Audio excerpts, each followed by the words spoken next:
Hi everyone, today we have a new video review, and as you can see, this time we are going to talk about fresh release from Miniart, and it is made in 1/35 scale. So what we get here is the British tank repair crew, and in 1/35 scale it might be a handy addition for your diorama build. And as you can see, you can combine it with some military vehicle, obviously some tank or maybe even anti-tank vehicle, and then it will be an interesting diorama scene.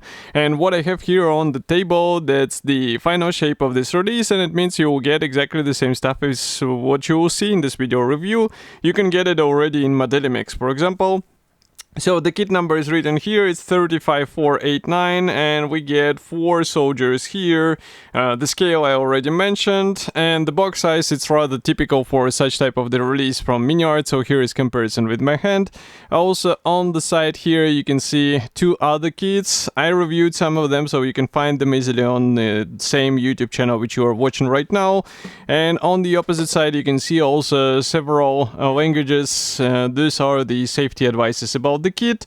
On the rear side you can see the assembly manual, which is combined together with the marking guide, and of course all poses will be predefined. This is the plastic kit after all, and also as you can see we have the paint numbers or color chart in several manufacturer designations. This is really handy feature, and I really recommend to cut it out in case you are throwing out the boxes. This is a very useful conversion chart for your future builds.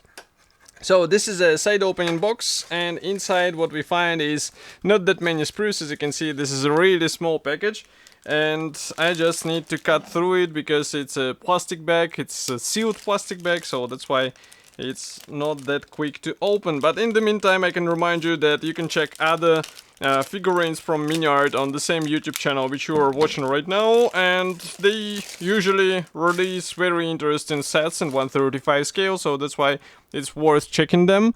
And here, as you can see, we begin with the first figurine. So each figurine has its parts molded on the separate frames, and here you can see, for example, 1 piece torso, 2 legs, 1 piece head, and also the separate hands.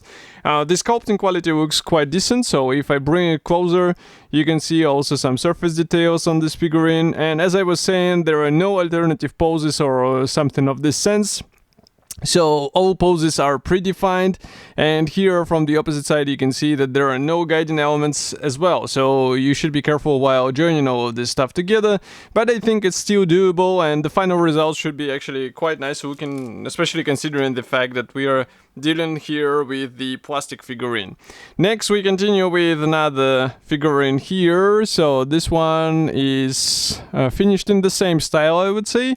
It's a standing soldier. Again, we have really good surface details, and by the way, note that in this figurine set we do not get any of the flash signs, just like it was in the previous figurine sets from Miniart, and this is really good because I was actually quite surprised when I saw the flash and some other molding signs in the previous figurine releases, but here, as you can see, everything looks quite decent.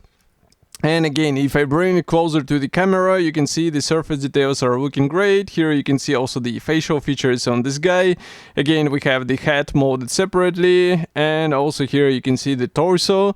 If I flip it over, here we have also the internal side. So again, there are no guiding elements. And why I'm mentioning the guiding elements, because it's very important to get the smooth connection between the torso and hands and legs. So try to get them as realistic as it is possible in terms of the appearance, and you will be rewarded with a really nice result. Otherwise it will look like a toy soldier, and this is definitely not something we are trying to achieve with such kits. Next we continue with another guy which is in a seated position. That's why we have the legs slightly bent here. We also get some tools here, and if I bring it closer, now you can see all these features in a bit zoomed in view. If camera will be kind enough to focus, you will be able to see the surface details. So overall it looks quite nice. And here from the opposite side we also get, again, no position elements whatsoever. And I wouldn't say that this is such a difficult feature, but still for some modelers it might be actually helpful. What I'm doing right now, I'm trying to understand where is this cleaning rod and as far as I can see, it's not included. So we'll have, I will have actually to look in the assembly manual. So for now, look or check this fourth guy.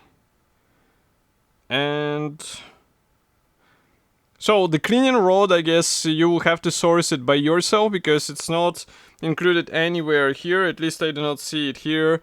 And as you can see in the assembly manual, it's not marked as the part number as well. So I guess it's something what you have to come up with your own hands and tools. But this is not such a difficult task. And I think it's actually interesting scene afterwards. And next here you can see the closer look at this seated guy, another one. And if I flip it over here, you can check also the parts from the opposite side. So everything looks really decent. The molding quality is quite nice, and the parts, their features are clear and crisp, so this is also good in this scale. And of course, the final result will depend on your paintwork skills, but I think if you are going for the figurine in this scale, you know what you will be doing, and in the worst case, it's always good to experiment a bit.